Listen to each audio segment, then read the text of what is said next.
Hello and welcome to The Sun's Royal exclusive show. I'm Bronte Coy, news.com.au's royal reporter, and I'm filling in for your usual host, The Sun's royal editor, Matt Wilkinson, who's been off with the King and Queen in Italy this week. More on that in a sec. I'm delighted to have with me here in studio writer and broadcaster Esther Krakue and Newsweek's chief royal correspondent, Jack Royston. We've got plenty on the agenda this week, so let's dive right in. And we'll start with Prince Harry, who flew into the UK this week to appeal the Home Office's decision to strip him of his police bodyguards back when he quit royal duties. His lawyer says he's been singled out for, quote, different, unjustified and inferior treatment. They highlighted recent security incidents and it was said that his life was at stake. What do we make of this case? So I think for Prince Harry, the stakes are extremely high here. I mean, he's basically saying that it's not going to be safe for him to come back to Britain. That means it's not going to be safe for Meghan. It's not going to be safe for the kids. He wants them to have an understanding of what Britain's like, to spend time here. And he's saying that's basically not going to be possible unless he's guaranteed that they're going to have police protection. But it's a very complicated situation. And the Home Office does not consider them to be quite as at risk as Harry does. And specifically, they have actually given him police protection under some circumstances, but generally only when he has an invite to an official royal event. So, for example, when it was the Platinum Jubilee, they had police protection for Platinum Jubilee events only. Now, this was back in the day when they still had a UK home, they had Frogmore Cottage, and so Harry and Meghan, they went to a Platinum Jubilee event, otherwise they never left the house. Because as far as they were concerned, it wasn't safe to go out with without police protection, and that was the only thing they had police protection for. So that's literally all they did. The real question, though, is, even if Harry wins this case, this is a judicial review. Now, it's a bit technical, but even if you win a judicial review, you cannot force the government to do something that the government doesn't want to do. They're the government, they're elected by the people. The most he has here, the most he can get, is he can force the Home Office to take the decision again, potentially using a different process. So the absolute best case scenario for Harry is that they perform a particular risk assessment that he's saying they should have done and didn't do. They take the decision again. It's totally possible that they take exactly the same decision and he still doesn't get his police bodyguards back. I mean, it was interesting hearing sort of the Home Office's case, because they argued that who better qualified to actually assessing Harry than the head of RAVEC, who actually oversees these matters. And it's also important to note that it's very unlikely, or it's very rare, for higher courts to appeal courts to overturn the decision of lower courts. He is, citing the fact that he's been singled out for inferior treatment. But this is a very unique case. No one's ever done this before. So I think him making this case that, you're treating me badly. Okay, by what metric? Where in history do we have, cases like this to reference against? And that's the real problem. It is also, in terms of public opinion, very strange, because this is someone who went to Colombia, who went to Nigeria, who's currently in Ukraine. I mean, this idea that somehow Britain is far less safe for him when he's trotting around with his wife in these sorts of countries is baffling. And also, just from a technical perspective as well, I don't think it was very wise for him to put his Taliban kill count in his book, because now we know that he has some sort of fatwa against him, and he's saying, he tried to make the case that this is one of the things that's showing that my life is at risk. Well, that's something of your own doing. And you feel comfortable going to, like, Walmart, for example, in a country where people can readily handle guns. You're not scared of getting shot in a supermarket, but you're scared of being in the UK, where the most people can get at you is a baton and a knife. His argument seems to be, partly that, he's still in the line of succession. He was born into a role that is high profile, whether he's working as a royal or not, that exists just by merit of who he is. Do you think that's fair? Is there a fairness to that? No, because then every second cousin, twice removed, will be trying to get some sort of police protection. And I think it's also important to understand how his status has changed. So he hasn't been stripped of it entirely. It's on a case-by-case basis, but that doesn't work for him. So his argument is, if he wants to pop to the Cotswolds for a family holiday for 2 weeks, he should be able to have armed bodyguards, 24/7 on standby for when he fancies coming to the UK, which again doesn't go down very well with the public. And I also think, there are people of his celebrity that you can draw parallels with, like the Beckhams, for example. They do a lot of work with the royal family. They're just as famous, certainly, as Harry and Meghan. And yet, when they're not in doing royal events with the King and Queen, they have their own private security. Why can't they do that? They certainly have enough money to pay for their own security. There are a lot of high-profile people that have to do it in the UK. So what is his argument there? I think one big difference between Harry and Meghan and the working royals is that working royals have to go to big public events where their presence is advertised in advance, and they have to do that as part of their job for the state. So that creates an opportunity where a terrorist could plan a terrorist attack. You know, in order to carry out a terrorist attack or to attack someone, you need to know where they're going to be, and you need to know when they're going to be there, and you need to know it in advance so that you have enough time to work out how you're going to carry out this attack. So let's say Charles and Camilla visit a town and they're going to do a walkabout. Anyone can walk through the streets and see the crowd control barriers. They can see everything being set up in advance, and that creates an opportunity. So where we are as a country, where the British state is requiring the royals to do that and to put themselves in the line of fire, that creates a necessity for us to provide police protection to those royals.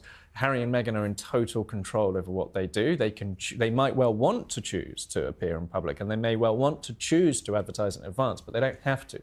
The British state and British society is not requiring them to. And that is a major distinction. So Harry was originally given the police protection team on the basis of his role within the monarchy.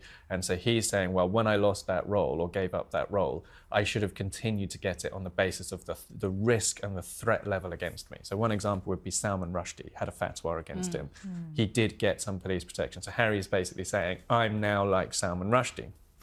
But, you know, the Home Office, this is what they're saying, is, you know, we're the experts. It's up to us to decide what the threat level is against you, and we do not consider it to be high enough that you need round-the-clock protection.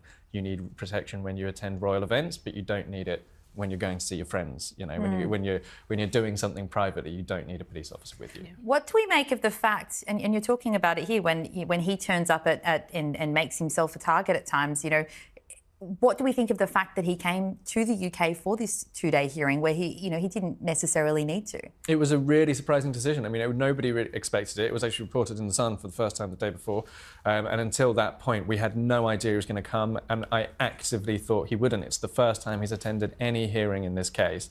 I can only think his reasoning was he thought it might persuade the judge of how seriously he takes this. That, you know, the judge would think, oh, wow, he really does consider himself to be at that level of risk. At the same time, though, yeah, I mean, you know, this is a moment when he could have been attacked, especially because he came back for the second day. You know, people might not have expected to see him at court on day one, but they would have expected to see him on day two. And there was actually a woman who started trying to kind of shout some stuff at him, and his security team had to step in and get involved. So, yeah, I mean, you know, look, Harry is somebody he was so loved when he was a working royal, and he has crashed down in the public's estimations because of his own actions. And so that, you know, a lot of it is about what he has done and how people feel about his own decision making. And this is the appeal. So if this fails for Harry, where to from here in terms of his relationship with the UK? That will probably be the end of it. He'll probably have the whinge of the century. And if he needs to be in Europe, obviously just go to his base, the family's home in Portugal, and then conduct his operations from there, which would certainly be a blow. But I think one of the things that's working against him is the fact that judges often do consider public opinion when they're you know, adjudicating on a case, not because, you know, that they have to, the public writes the letter of the law, but because it does set a precedent. Now, of course, you're never going to have the 1 second in line to the throne leaving the royal family in such a sensational manner, at least probably not, unless Princess Charlotte has plans of her own. But it is, in the public's eye, it does seem like he wants all the privileges without doing all the work. And judges are taking note of that because, you know, they might throw him a bone and say, OK, maybe the Home Office has to review how their process and they still come to the same conclusions, in which case we can't do anything for you. But ultimately, I don't think he has the public opinion working in his favour. And that's really the crux of the issue, I think. I think, though, that losing this case ultimately could free Harry from this period of purgatory that he's inflicted on himself, because he has not been able to accept that this simply is the Home Office's decision. You know, the government do things people don't like constantly. That's why we constantly moan about the government every day. No one likes the government. They're the government. You know, you're not obliged to like them. You shouldn't expect to like them all the time. But he's stopped himself from adjusting to his new reality by convincing himself that he can overpower the Home Office and force them to do what he wants, and he can't, and he's not going to be able to. So when he eventually gets to the end of the road, I think he hopefully will draw a line under this and simply adjust to his new reality. And that might actually psychologically free him from the turmoil that he must be experiencing, convincing himself that he has to fight all the time, that he has to fight this decision, that, you know, he's hugely paranoid about why it was taken. He's convinced himself that it was, you know, people in the royal household, that it was the Queen's private secretary and his father's private secretary who, you know, didn't pass on his offer to pay to Ravek, you know, to the Home Office. He's convinced himself that it's basically a conspiracy against him. And if he can just get to the end of the line and accept that he's lost, then hopefully he will free himself from some of that emotional turmoil. And it was also revealed last night, you touched on it before, that he's made a stop in Ukraine to meet with veterans and war victims. What do we know about this visit? It's quite unexpected. Yeah, it was definitely impromptu. I'm surprised he allowed some sort of photo op because, you know, this is one of those things that he could argue he wanted to do in a private capacity as a former soldier and to lend morale and all of that, but he didn't. And I think it was actually very ill-advised, I think, because it came at a time where everyone's thinking, wow, if you're so unsafe in the UK, what business do you have to be in Ukraine? On the other hand, he could spin it as, you know, I'm going to put my life on the line to provide these soldiers with support, I suppose in his mind and according to his logic. But again, I do appreciate your point about the fact that if this case doesn't go how he wants, it could free him to adjust to his new reality. I suspect this has probably strained his relationship a little bit because it feels like Harry's always looking backwards. I mean, 2025 is Meghan's year. You know, she's got the podcast, which is not very good. She's got the series, we'll get back to that. which is also not very good. Her jam is very expensive. Anyway, and he's just constantly looking back. And I feel like they have these two different visions of what life is and should be. And maybe this could help him just say, move on and, you know, enjoy all the things Fantasy has to offer. And you've just touched on it then as well. I do want to talk about Meghan's new podcast, Confessions of a Female Founder, because that also dropped this week. Now, TV critics were fairly brutal about With Love Meghan. And from what I've seen so far, it's a similar sort of scenario with this first episode of the podcast. Have you guys heard it? What did you think of it? I thought that it's interesting if you're interested in Meghan. You know, if you're somebody who loves Meghan, you get to find out some little bits and pieces about her life. She reveals that she had preeclampsia or postpartum preeclampsia after one of her pregnancies. We don't know which one, maybe both, who knows. So if you're interested in Meghan, it's basically a celebrity podcast. If you're fascinated by Whitney Wolfe Herd, you already know who she is and you want to hear everything she has to say about the world, then that's the interest in it. But it's not actually a business podcast. And you know, there was one bit that kind of blew my mind because I don't really know much about Whitney Wolfe Herd and I don't know much about Bumble, which is the dating app that she set up. But she made this kind of off-the-cuff remark saying, you know, there was a point at which the share price for Bumble, her company, reached its lowest. And she was fine with it because she realised, you know, she was wealthy on the inside because of all the things. Lighter. She felt lighter and, you know, all the things that were making her happy in her life, like her family and so on. But I then looked up the share price for Bumble and it's like, it looks like a cryptocurrency pump and dump scheme. It was trading at $75 a share in February 2021. It's now $4 a share. So in other words, if you invested 75 grand in Bumble in February 2021, you'd have 4 grand now. So, like, the fact that Meghan didn't ask any follow-up questions, like, what is that? Is there a salutary lesson there? Like, is this a cautionary tale about how not to run a company, or do we not need to care about share price? In which case, what do we think of the stock market collapse that's happening right now? Like, there's so much to unpack there from a business point of view, but because it's actually, like, the podcast is actually about their emotional relationship and friendship, and so they don't get into any of that, which would have been fascinating to hear, actually. Yeah, that's what I was going to ask. So what do you take away as the purpose of this? Because she did say it's going to be about taking you sort of behind the curtain and showing you how to build a business. So from what you're saying, my understanding, you don't think it's done that? It's got nothing to do with how to build a business, really. Like, there's a couple of small bits of advice. Like, Whitney Wolfe Herd says, don't sweat anything that you're not going to care about in 5 years' time. So fine, you know. But, so Meghan, it was true throughout archetypes. Like, she doesn't want to pressure her guests at all, probably because many of them are her friends. She probably already knew exactly how Whitney Wolfe Herd feels about the complete disintegration of her share price because she's Whitney Wolfe Herd's friend. But we don't know, and she doesn't ask pressing follow-up questions because it's so softball. But if she wants people to be genuinely interested, this podcast could have been way better. Like, to whatever extent it did have some interest and some intrigue, it could have been way better if she'd gone more into, like, interrogating the subject. I mean, the episode was called The Evolution of the Entrepreneur.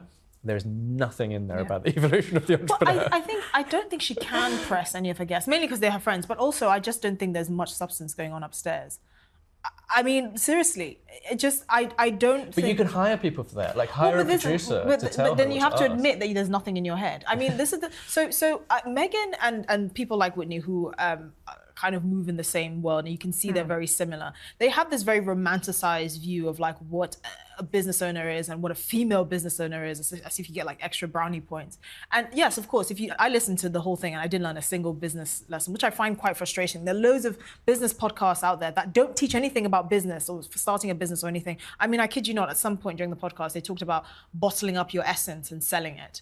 And that is the stuff of going to pop up on As Ever, the website. I mean, it's just, it sounds like vagina candles all over again, a la Gwyneth. Yeah, but vagina candles sold Goop. Like vagina candles launched I mean, Goop. it wasn't a brilliant. mistake. It was marketing brilliance. But there's nothing anywhere near as like interesting or lively as vagina. But that's because it was controversial. I don't think bottling essence. There's no controversy around that. It didn't really smell it very much. Thank God. Yeah. I thought it was going to smell like offside. But I think ultimately, what Meghan is eventually going to have to realize is, yes, you tune into stuff because you want to learn about her, but there is not much to learn. She's very vacuous. She has a problem with word salad, I noticed. Maybe it's a California thing.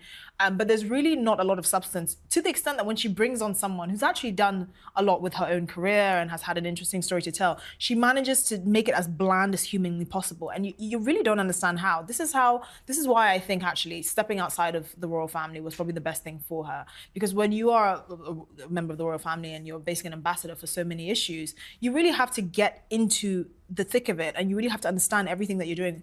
Princess Anne, for example, she's well known for being very well researched on all the sort of charities she's a patron of. She's very well versed in the issues that she is basically representing.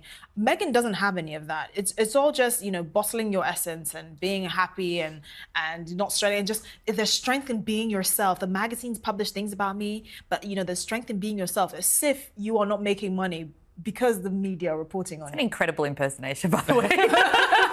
I was transported for a moment to Montecito. Bottling your essence. And I was telling H. This is the funny thing, is that if she actually leaned into the subject, then it would take all this pressure off her to be this incredibly captivating, interesting, exciting person, because we do care about business. And, she's leaned into this very niche, narrow element of it, which is being a female founder of a new company, which is quite a narrow definition. But actually, like, loads of people invest in the stock market. There's ways that you can expand that subject of business out and make it bigger. But this was one of the things that was so jaw-dropping to me about the Bumble share price issue, which is that Meghan is an investor. Like, people forget that, but Meghan has invested in various companies. So she's sitting there. She is the equivalent of the person who invested 75 grand in Bumble and lost all the money. Like, what does she think about a chief executive sitting there saying it doesn't matter that the share price crashed? Well, she clearly has no understanding of business. Bear in mind, I hate to remind everyone, this is an actress. Like, she didn't train as a chemist or as a doctor or as an engineer. She is an actress. So I think it's fair enough to say,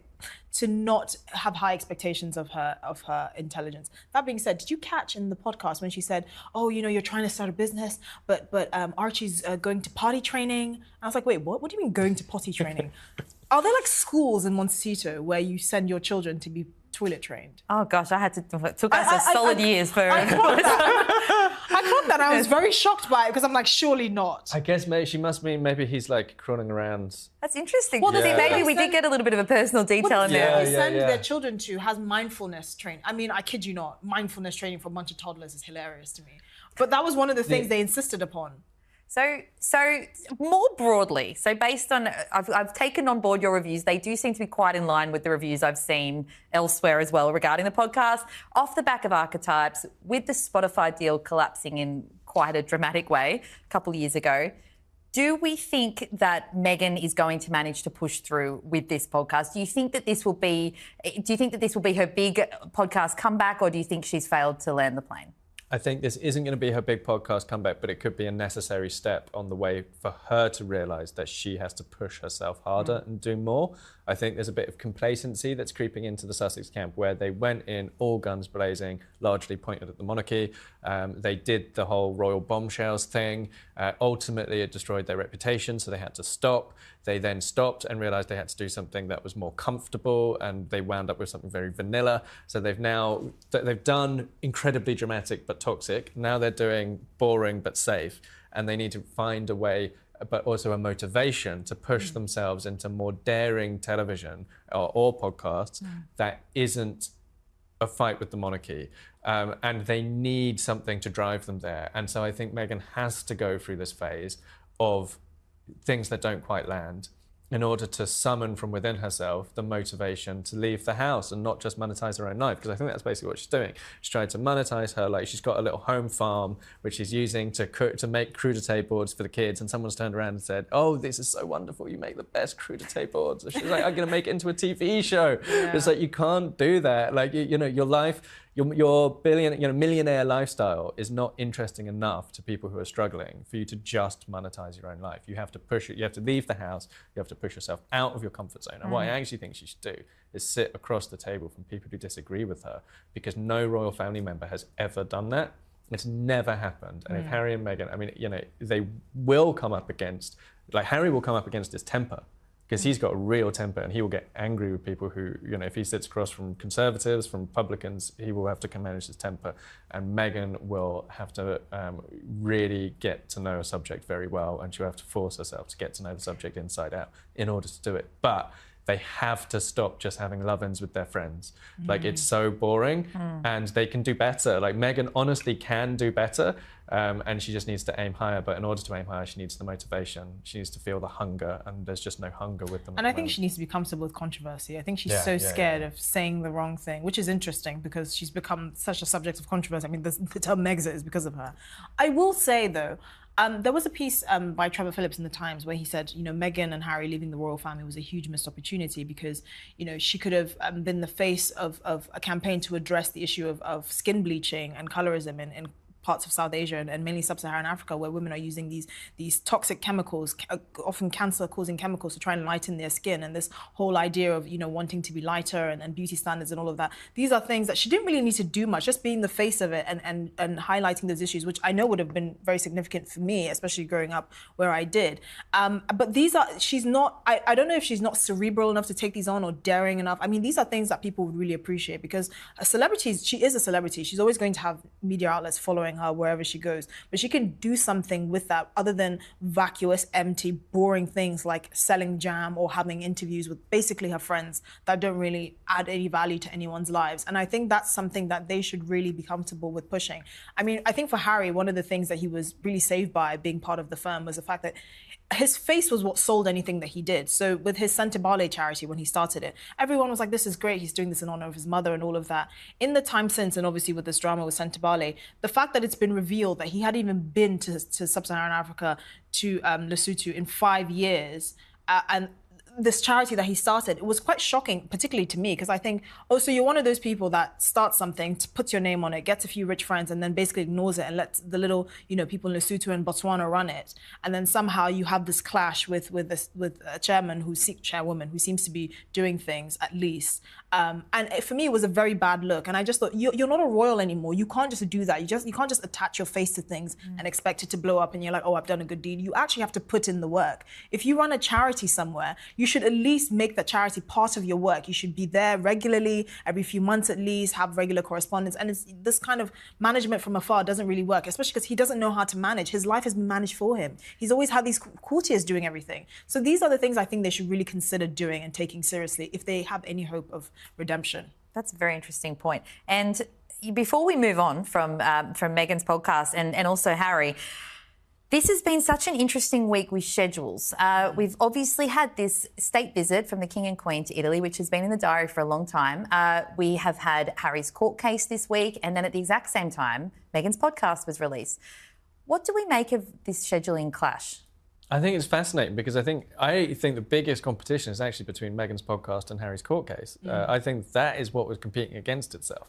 And I cannot get my head around it because Harry can't move the court case and it's been in the diary for months. You know, I've known about it for months. But there's nothing he can do to shift the release to the timing of the court case. But Meghan was absolutely in control of the timing of the podcast.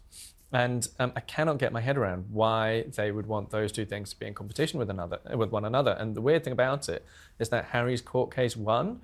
And the reason why, fundamentally, the court case is the most interesting thing to the UK audience. And so Meghan thought, oh, who cares? I don't care about the UK audience anyway. You know, she doesn't ship internationally from her lifestyle brand.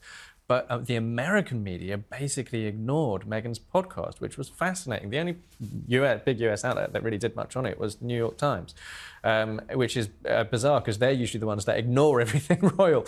But actually, there weren't loads of reviews in other US outlets, which was fascinating to me. And it will be interesting to see over time whether that reflects, you know, a US audience that's done that kind of hating on the Netflix show, now just losing interest, you know, because you can get a hate audience for a while, but probably not in the long term. People get bored of the hate.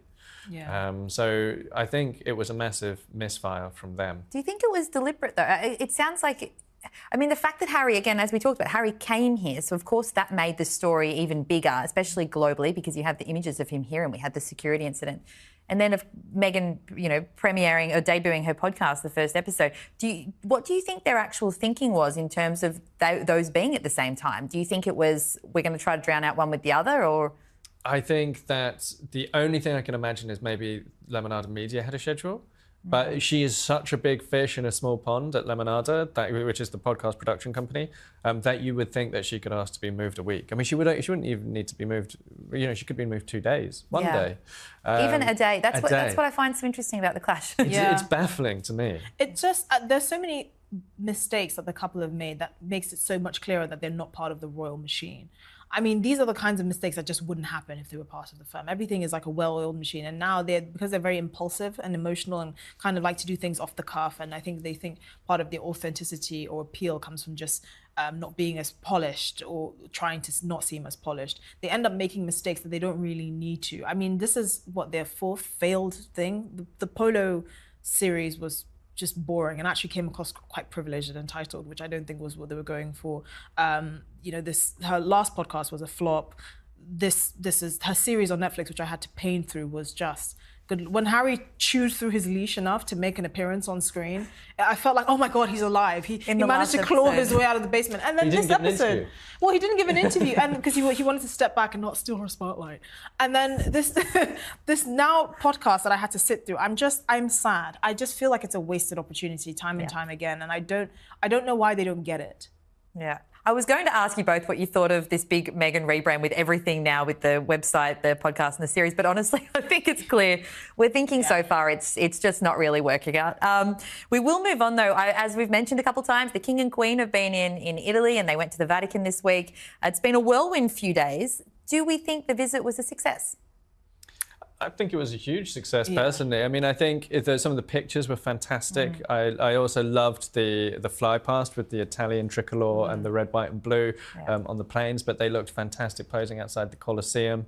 I think the fact that the king spoke Italian to first monarch to give a speech to both houses of the Italian Parliament, and it goes down so well locally in these countries he visits when he's not just a few words here and there, but gives a proper chunk of his speech in the native tongue. Or, you know, Italians will really respect that. You know, you don't get that from Donald Trump. You don't even get that from, you know, Democrat US presidents. It's not a thing. There was, I think, a recent Secretary of State who spoke fluent French, and that went down well in Paris, but it's so rare, and Charles can do it in France and Italy. And Germany as well, and the Bundestag. Yeah. And it shows that care and effort. Yeah. You know, it takes time and you have to get the pronunciation right, and it takes effort. Exactly.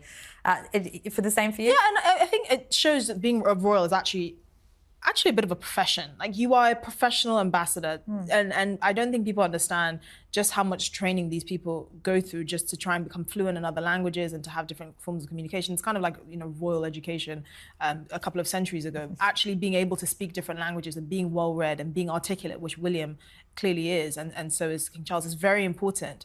And these things actually leave a lasting memory in people's minds. The British public are going to be grateful to King Charles that he went to Italy and didn't embarrass us and still showed the best of Britain, even when people in Britain don't feel like the best of Britain is upon us.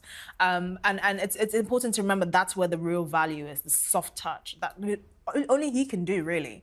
Yes, and it's also come off the back of what was quite a recent hospital visit for him when he suffered the temporary side effects from his cancer treatment.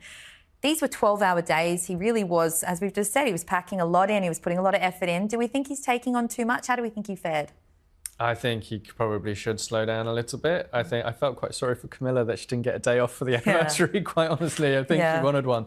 And I think he probably could have taken it a bit slower. But the other thing is that in the original programme, when they were going to have a formal visit to the Holy See to see the Pope, they did actually see him in the end, surprisingly. But in the original plan, when it was going to be built into the programme that they'd see him, the days were a bit more jam-packed within them. So when they pulled the formal visit to the Vatican out of the programme, that did allow them to let the other engagements breathe a little bit more. So that perhaps hopefully meant they were moving a little bit more slowly when they were on the ground. But Camilla did say that they're like ships that passed in the night, which broke my heart a little bit on her anniversary. Yeah, I mean, the 20-year anniversary too. It's a big one. What were our favourite moments from the tour? Reference to Garibaldi biscuits. Nice. Because I love them. That's a good one. I loved seeing them pose outside the Colosseum, which also made me laugh because Harry was in his own Colosseum at the time back in London because he was at the High Court. So it was like two gladiatorial, stadiums at the same time. And as we've just said, they celebrated their 20th wedding anniversary while they were there. Something that struck me, because it was a very successful tour and the pictures were amazing and incredible crowd turnout as well. Imagining 20 years ago when they got married and in the years before it, it was quite a controversial and turbulent time in Camilla and Charles's life. And looking at where they're at now on their 20th wedding anniversary, what do we make of the public perception of their relationship now compared with then? It's changed so much. I mean, famously on their wedding day, Camilla had to be dragged out of bed because there were genuine fears that people would protest, that Princess Diana supporters would come down to Windsor and protest against the wedding. They weren't allowed to marry in St. George's Chapel because of Camilla's status as a divorcee with a living former spouse. So that meant they had to get married, have a civil ceremony at the Guildhall, which the Queen didn't attend because she only attends church weddings, like by policy. So it was like they had to jump through so many hoops just to get married. And then also the palace had to release a statement saying she wouldn't become queen, she would become princess consort.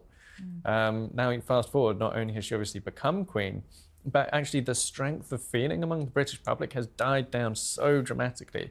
And actually, I think Camilla probably is earning the respect of more people, especially now that Charles is king, because people can see the need to have somebody who kind of, helps Charles and energizes him and brings, a little bit of laughter into his life when he's a guy who basically, if left to his own devices, would probably do nothing other than work. And they always look like they're having so much fun together. Yeah, it's very cute. It's like watching best friends touring the world, which it probably does feel like that for them. I think people like to see themselves in the royal family a little bit. And I think the generation of people that were so angry about the dissolution of the disintegration of the marriage between Charles and Diana now just realize that it's part of life. Many of them probably went through a few divorces themselves. Including Diana's brother. Diana's brother recently divorced. Exactly. So it's not, it would seem out of character or a bit hypocritical to hold on to that anger when a lot of people around them, probably friends and families, have all gone through something similar. And it's not like, King Charles was philandering around. Camilla was his one true love, and because of the institution he was born into, he couldn't pursue that. I also think, personally, I feel a little bit sorry for Camilla, particularly after Spare, because of all the people that book really painted in a bad light, I think Camilla really got the worst of it. She really got a beating with that book, and I think it was really quite undignified. I know that obviously William was really upset about what Harry said about Catherine, but I'm sure that King Charles was livid about what he said about his wife. And I think no matter what, that will always mar their relationship. It's there in print and copy for anyone to read. And I think that's quite unfair, given all the turmoil she had just to be in a relationship and eventually marry the king. I always thought that was quite interesting because it seemed like so much of Harry's drive over the last few years has been in defence of his wife. And so to then put yourself in a position someone where else's wife. Yeah, and no matter what the circumstances, to insult their wife. Clearly they were going to have a fierce response also. And they're all related. This is so fascinating because he probably thought, well, have some of your own medicine. But this is how an escalating conflict functions, because then they get more angry with him. And that is exactly why nobody could solve the problem at Kensington Palace. It was an escalating conflict in which he was incapable of stopping escalating it. And yet, even after he left, it continued. It's incredible, 5 years on and still no sign of it all ending. So, of course, as well, we had a very fun and unexpected turn from Prince William. We all know he loves Aston Villa, but he really took it to another level this week. He was offering commentary alongside Rio Ferdinand and Ali McCoy for the PSG versus Villa game in the Champions League quarter-final. I love this story so much. And fans loved it too. They were commenting on how good he was, and Rio was saying that he's going to be out of a job. This is a more relaxed and playful side of the Prince of Wales. We're seeing that more and more. Do you think that this is part of a bigger strategy, or do we think he is just feeling more relaxed in his role? Well, he's president of the Football Association, so it is a formal part of his role, and it's easy to forget that because he presents himself as a fan, and I think there probably is something deliberate in that. But we know that he's been going down the pub to watch the football for a long time. There was a point when he went to the pub with the editor of the Sunday Times to watch a game, I mean, he was very, very convincing. He was talking about PSG, the team Aston Villa were playing, the French team. Talking about the high press, they put a lot of pressure on, play the long ball over the top. He was giving some strategy tips. He did get his prediction for the outcome wrong, but he's an Aston Villa fan, so he predicted his team would win, obviously. But yeah, I think it was very convincing. I think he'll won a lot of respect from football fans for delivering a convincing. I was quite impressed actually, because my brother always complains about rubbish football pundits. Sure. So I was like, have a look at this. Look at future king.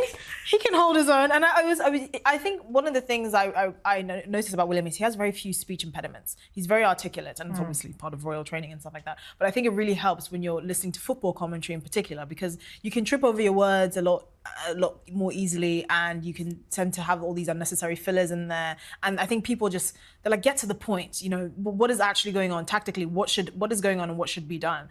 So people were really impressed with him by that. And I also just think he just seems like a man of the people, which is, I mean, even people that are not necessarily royalists begrudgingly respect him, because they just think this is not a bad guy. He's not going to make us look ridiculous. He's actually been quite mature and level-headed, considering all the stress he's had to deal with his wife's cancer treatment and his brother losing his mind. So I think people appreciate this side of him. I think people will relate as well to the fact that he wants to bring his son to the game, and he wants to pass the mantle down to George. So cute, and you watch them getting all excited. It's very relatable. You're right. He just comes across as very likable. So this is just another. Yeah, it's one big. We all have that. We all have in our family, a brother who's not very bright, who's lost his mind, and a hot actress.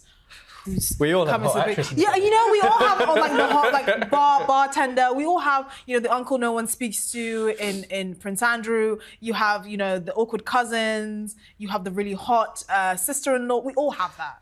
We all have the couple that the couple that got together. I want to meet your family now. I think we're all going to come to Christmas at your house. So we've got to move on now. This has been so much fun. There's been so much on this week, so it's been great unpacking it all. And we're going to finish up now with our quick fire questions. So these are don't panic. Nothing too stressful. Just give me a quick answer to a couple of questions here about news of the week. First of all, we got the King showing off his Italian during his Rome visit. Who do you think is the best royal to travel with? I think Harry, when he's on form, is great fun. I'm going to pick Harry. Okay. I'm going to choose Anne.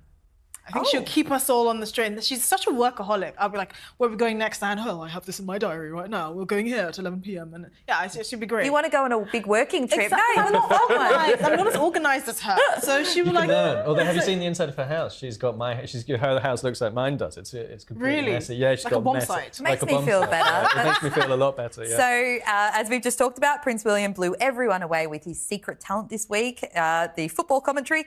Which royal would you want to watch a game with? I mean, it's got to be William. It's got to be William, yeah, definitely. The photos are always so good from the matches, like when his face is lighting up and you can see it. The celebration Catherine would be quite interesting as well. She'd be, oh, look at what he did there. That's quite interesting. I'd have some questions. Yeah, exactly, yeah. Some tea that I might be trying to come away with. Exactly. And Camilla recycled her wedding outfit in honour of her and Charles's anniversary while she was in Italy. Which royal's wardrobe would you most like to raid?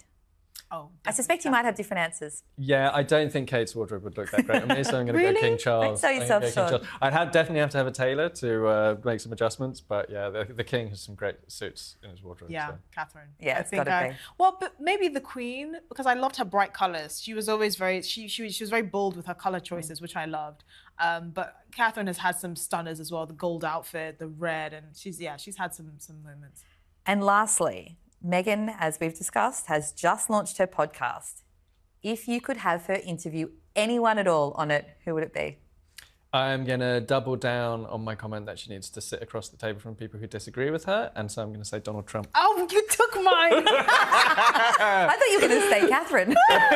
Well, I would love to see that. Okay, I'm gonna go second Putin, and she's like, "Why you do this? Why you take your husband from family? You're trying to You bring marry back to Prince, life- you turn him to frog." You're trying to bring the psychopath podcast. Well, back to life, exactly. aren't you? Well, you know when Harry wanted to pitch ideas